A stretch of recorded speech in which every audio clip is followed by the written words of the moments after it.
Welcome everybody back to Your Voice, Our Morrisville, where we talk about some of the issues and challenges facing Morrisville today. I am joined today by four new incoming and newly installed council members, and that would be Shawn Ratti, Peggy Walsh, Anna Langer, and Debby Colgan. And our topic today is talking about the Morrisville Borough budget and the tax reduction that some of you may have heard about. No, I think it's important to just do a little bit of a level set here, because I think if you're like most homeowners, your taxes are paid out of an escrow account that is collected by your bank. So you might not even really know how much you're paying in taxes or which taxes you're paying, because the envelope shows up and maybe you open it up and look at it, maybe you don't. No judgment if you don't. Um, but the taxes that we are talking about are the borough taxes, and that tax bill will come soon. That is the tax bill that comes earlier in the year. And for most people in Morrisville, I'm going to say, plus or minus, it's about 1,600, 1,800 a year. The larger tax bill that you get comes at the end of the year. You probably get that bill, I think July, because I think the first payment's due in August. If you do the payment method, and that is much larger. That tends to be 3,000, 4,000, and that is the school taxes. That is not what we're talking about here. School taxes are school taxes. They're entirely separate. We are talking about borough taxes.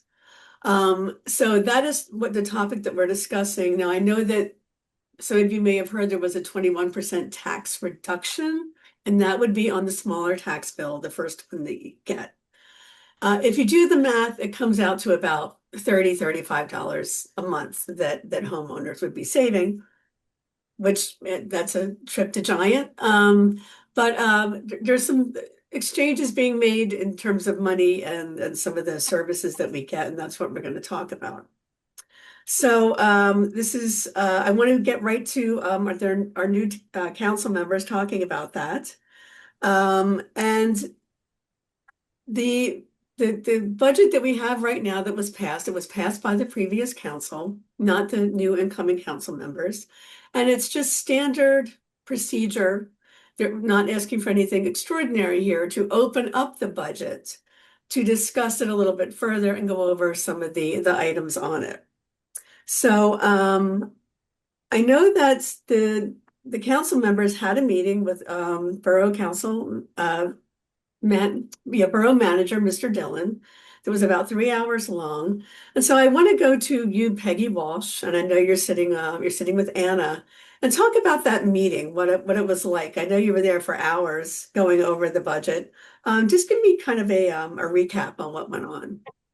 Well, once again, we did meet at Borough Hall. The four of us were present. The Borough Council President was there, as was the Vice President. And we can't thank Mr. Dillon enough for the time that he gave us to go over this budget, because it literally was about 3.5 hours that we spent with him, asking our questions, even going over the budget, in some cases, line by line, expressing our concerns. The bottom line is that we really came away with the same concern about the drastic cut to the 2026 budget. And we're still urging council to reopen the budget. And our goal is to provide a reasonable deduction for taxpayers while taking care of our debt, our upcoming debt, the debt that we already have, our police department, our basic infrastructure and maintenance needs. Okay, and I know, Anna, given your background, that you had some thoughts about the budget meeting. Yeah, actually, what we were concerned about is that in the preliminary budget for the 2026, we didn't set aside any money for the sinking fund to pay our debt. Though in 2025, the budget showed a 5.9 mils, 1.5 mils that was set aside for the debt fund. And compared to this year, 2026, shows 0 mils. That's about a difference of $90,000. Currently, we are in debt approximately 2.1 million, which represents last year road paving and the continuing Johnson control loan for the new street lights and other downtown repairs. This year, we are planning to acquire at least another $2 million to complete the resurfacing of roads in 3rd and 4th Ward. If everything goes as planned, our debt will reach approximately a 4.2 million, with no funds set aside to cover the cost. At our budget meeting with Mr. Dillon stated that the Johnson Control loan will be paid out of our general fund. The yearly money we receive from the state fund for the road maintenance will go towards the 20-year, $1.6 million loan for the completed 1st and 2nd Ward street paving. And please be aware that we'll still have to borrow the $2 million for the remaining road paving. With the current debt and the potential new debt, we are concerned that we are biting off more than we can chew and will wind up in a bigger debt than we can handle. And I'd just like to add there too that, Anna, one of the things we were really concerned about when we went over the budget, the Johnson Controls loan that we took out several years ago for downtown streetlights and other things downtown, that's showing as totally zero in the budget. So we asked if that had been paid off, because it looks as if it's been paid off within the budget, but it has not been paid off. That was confirmed at that meeting too. And that was between 400 and 600,000 that was still left over. That it's supposed to be paid out of the general fund. So to just I'm hearing this correctly, let me just say this back. So there was really nothing, so we have a lot of debt already, 1.6 for the repaving that we've done already. We also have this debt with Johnson Controls, and that was for street signs. We're talking about taking on another 2 million to do the rest of the borough paving. But when you went through the budget, there was no provision to pay Johnson Controls the money that we still owe them. It looked like the balance was zero when it's not. And you're saying that we still have to pay them quite a bit of money, but that doesn't seem to be figured into the budget. Is that correct? Well, at least in the sinking fund, when they're claiming that that will be paid off through the general fund. But the Johnson Controls loan is listed as zero. It looks on the budget as if it's been paid off. And that's one of the things we wanted to ask about, because we weren't sure if it had been paid off, and we were told no, it hasn't been paid off yet. Okay, but then there was no explanation as to why that was there as zero, or out of what fund it's going to be paid. Yeah, they didn't explain why they didn't carry over the balance to 2026. It shows just had zeros there. Okay. Like if you look at the budget, you would think that in 2026 the Johnson loan was paid off. Huh, okay. All right. Well, that's interesting. I know that we recently had a blog post, and that you had an article talking about how you were concerned about how these changes to the budget, saving homeowners some money every month, but it's having a really strong impact on our police force. And so, Shawn, I want to throw it over to you to talk a little bit about that. I've always really liked Morrisville's police officers. I've had minimal contact with them, but anytime I have, I thought they've done a great job. So can you just explain a little bit about how you feel that the current budget might be putting our officers at risk? Yeah, of course. So I think it's worth saying that anyone who thinks this is a simple matter has clearly not looked at the issues and the problems that the police force and the borough has been facing. But we are a borough with complex needs. And let's just start with the obvious point here, which is, why are we facing arbitration if police resources are really as good as people are saying they are, and that their needs are being met? And quite frankly, we wouldn't be in this position if that was actually true. And many of the people who are actually involved in these discussions, or who actually speak with people who are affected by this, will tell you it's obviously not that simple. But I would like to start with the arbitration. That contract for the police force expired back in December 31st, and there's been no resolution offered since August. That is way too long to be going without a response and unaddressed, and then be surprised that we're facing arbitration in March. That's why these negotiations should be involving any council people that want to get involved and not just one or two. It's a failure of leadership is what it comes down to. But this is not the first arbitration that we've faced in recent years and will cost the borough anywhere from ten to almost $20,000 just to do this in March, despite the fact we've gotten reassurances that we are likely going to be losing this like we've lost in the past. So if the position that other borough officials have is that we're going to be losing an arbitration anyway, why wouldn't we smartly plan ahead for this? Why not budget ahead knowing these are upcoming changes? Or even more wisely, why not meet the police halfway and come to an agreement which helps and settles things for both sides without costing us extra just to lose anyway? In fact, this hastily approved budget, went on without any public meetings or discussions beforehand, is cutting $90,000 from police salaries. $90,000, even though we're expecting those salaries to go up after arbitration, and after every candidate who ran in this last election campaigned on showing a strong support for local police. At this point, it just tells me that words don't have values if there's no actions to back it up. And that's just how ridiculous it is that we got into this position to begin with. Yeah, that sounds kind of crazy. So what are the challenges that our officers in Morrisville are facing right now? And what is the current staffing situation? So when it comes to the needs of the officers and citizens, we see a number of shortcomings and requests that are being made that would benefit everyone involved. We have just 9 full-time officers right now, not including our chief. And due to an upcoming retirement, we're going to be down to 8. That's 8 to 9 officers to cover 2 shifts a day, 2 officers a shift.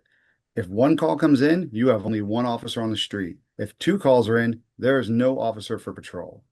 And a report and study done in Morrisville's police department back in 2019 determined that based on our needs and the averages of the area, that we should have a ratio of about 1.6 officers to every 1,000 residents. Now that's 16 to 17 officers full time. The average for the entire Northeast region is 2.6. So our number is actually quite conservative, and we're currently not even hitting 1 per 1,000 at this point. And that's how the reports actually view it for those that have actually wondered. Now, there's been a suggestion that maybe they shift down to 8-hour shifts, which officers said they don't want, nor will it fix the problem. It still requires hiring more officers, possibly only part-time, to fill those extra shifts daily. And the officers that are forced to cover overtime, if there's any other shortages due to their low numbers, could be in a situation where they're doing back-to-back shifts that could take up to 17 hours instead of 12-hour shifts. That's an undesirable solution that they don't want and puts them at risk of being overworked without rest. The borough's best answer we can see so far from all this has been hire more part-time officers instead. But this is a struggle that I've talked to other boroughs about recently, and that hasn't even helped meet a lot of their needs as well. Part-time officers are nice in theory, but they only patch the holes. They don't fix the problems. We have 3 part-time officers currently, 2 of which can only work 4 days a month due to their other responsibilities and obligations. And we have 1 other officer who also works part-time in another town. So they don't have a lot of availability to cover sick days, vacations, or even medical leave. And when the borough, not the police, is only offering a meager $29 an hour to be a part-time officer, that's the lowest in the area. How does the borough now expect that we're supposed to double the amount of part-time work being done according to this new budget? And that's after last year, they couldn't even reach their goal of increasing it. And that's a quarter less than what they're anticipating this time. So we didn't even reach the goal they planned last year. And now they want to try to double what we even managed to do. Even if you're a full-time officer, they're still having a lot of trouble getting your needs met and even retaining the officers long-term. We have the lowest starting salary in Bucks County, despite the number of calls being equal to or greater than other comparable towns. And those towns don't even have the added challenge of having 88,000 cars that come through the town and bridges on a daily basis, which adds extra risk and more driving incidents. Our top end salary is also the lowest, which makes it hard for officers to make a living wage and want to stay here, especially because we currently looked at it and there's 74 current open positions in Bucks County alone. So there's no shortage of places for officers to want to go if they don't want to accept our offer. And if we want to keep those officers or get more officers that are willing to apply, we need to start being able to pay competitively to reach those needs. Then there's also the quality of life issue. With such a bare bones crew, there's an ongoing issue where officers are unable to take their earned vacation time. Requests are being denied multiple times due to lack of coverage, can't take the sick time needed, facing risk of fatigue, and being stuck with constant overtime. And just to put that into perspective for people, the extra cost doesn't really justify it either. Because last year we spent over $100,000 just on overtime for officers to cover shifts because they didn't have enough people to fill those vacancies. We could hire another officer just on that cost alone and improve the work life and quality of things for our officers because then they can take the time off that they need. Being an officer is a difficult and stressful job, and they deserve to use that time off that they earned and the breaks that are needed, just like the rest of us do. Wow, that sounds like very, very, very stressful working conditions for our police force. So can you tell me, like, as a resident of Morrisville, how would this affect me? Well, let's face the facts. Eight officers, even nine, is simply not enough to cover all the needs of the citizens of the borough. And that makes things more dangerous for both the officers and for the residents when that happens. And there were several obvious examples that come to mind for us as we were looking at the whole picture here. So, firstly, we have domestic dispute calls have been increasing for the last few years, which are some of the most dangerous calls for officers to go on because statistically speaking, they're the calls that officers are most likely to be injured on. Now, if there's another incident going on or another call comes in, that's a single officer responding to those incidents when protocol dictates two. And that makes it more dangerous for everyone involved, officers and the residents, when that has to happen. Because we don't have a detective in town, all of our officers have to do their own investigations, which can either take them off patrol while they're working a crime scene, or it forces them to stop an investigation to respond to other calls, which then impacts the investigation. And then there's also the other big issue that's been mentioned for the last year, which is the truck enforcement. We've been trying to push that for over the last year with the trouble on Pennsylvania and Philadelphia Aves. We can't have the officer that we hired for that role regularly be available because he's had to help with the general police staffing needs. I've had Forest Ward residents reporting these problems to me all year as I've been walking and talking through the town in my ward, online, email, at council meetings. The more full-time staffing and officers we have available frees up the ability to help combat these problems, which are still not even fully fixed. And so let me ask you something. So, the chief of police, did he have any input in this budget? Like, I saw somewhere on Facebook, like, oh, that the chief of police, he must have approved the police budget or something. Like, is that true? As from my understanding, is the chief of police does not have direct involvement when it comes to the budget. That's controlled by council. I think Peggy, maybe you might have a better insight on that for me. Well, I'd just like to say that I believe there was a closed meeting with the chief and members of the past council. And so we really are not privy to what the chief said his needs were for the police department. But I know that the police chief is not involved in the rank and file negotiations for the contract. But we have no way of knowing unless somebody tells us what the chief actually asked for at that closed meeting. But from my understanding, when it comes to this, is the chief's job is to look at the budget town makes available and has to, like any other type of manager in a situation, make it work for what they have and what they need, rather than just coming to council every time with just a wish list for it. So I'm sure like he has plenty of things he would like to have added to it, but his job is to take what council and budgets provide for him and find a way to make it work. So Shawn, this sounds like a lot. Do you think that this is having an impact right now on public safety or on the job that our officers are able to do? No, I mean, I think right now our officers, they're doing an admirable job addressing a lot of these needs of the town as they are. And it's great. And we appreciate everything they do for us here. My big concern, though, is trying to look at that big picture and looking down the line. We have bigger needs and bigger concerns that are coming up, and we're seeing the direction that some things are going. If we don't take the time now to start planning ahead, budgeting ahead, and addressing these concerns, we're going to end up seeing results that we're not happy with later, especially in terms of the financial side. How are we going to pay to support needing that extra need for officers if we have cut everything down and forced to do a tax hike later, which nobody is interested in doing? Exactly, exactly.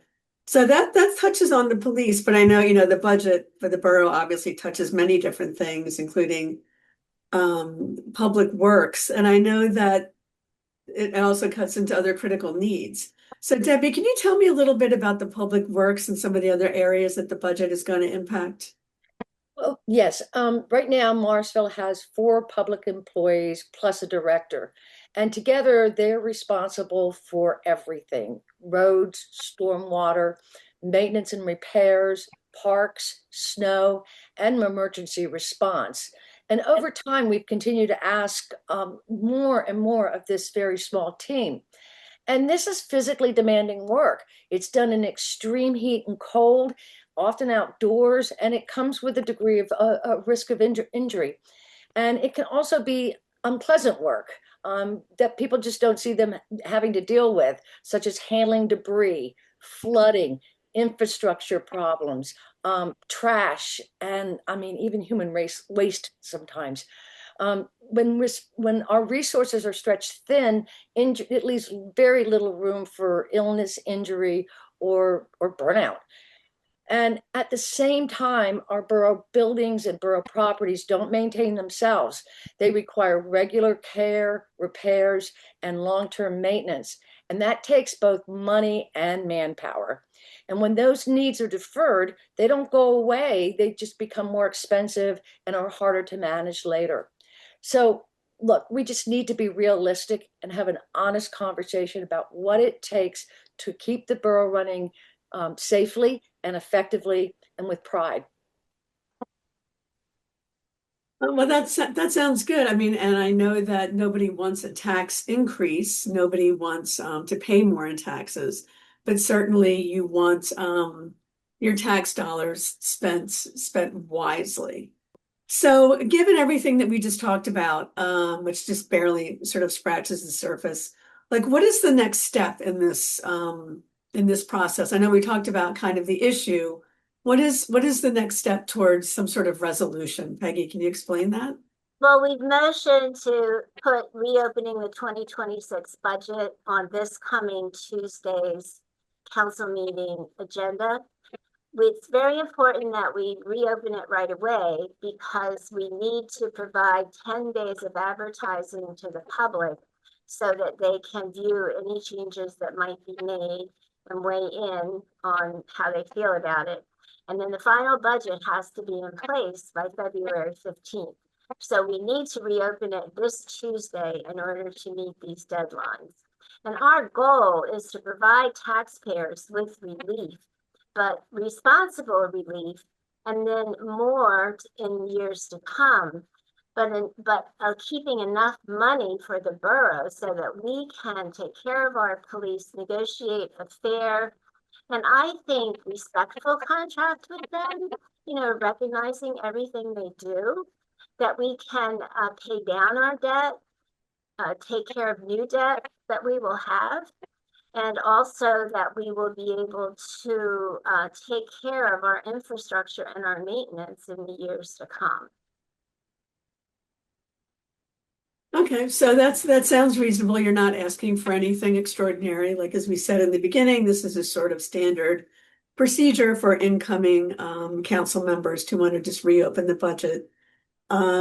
So hopefully we get the word out and people are able to understand what's at stake here with the upcoming budget. And if people want to get involved and lend their voice to this, Should they just come to the next borough council meeting, Debbie? Do you think that's a good idea? Yes, I think that's a very good idea. Borough Council contact information is on the website. We hope that it's been updated to include our addresses. Our addresses are available on our contact information right now is available on morrisvilledemocrats.org. Okay.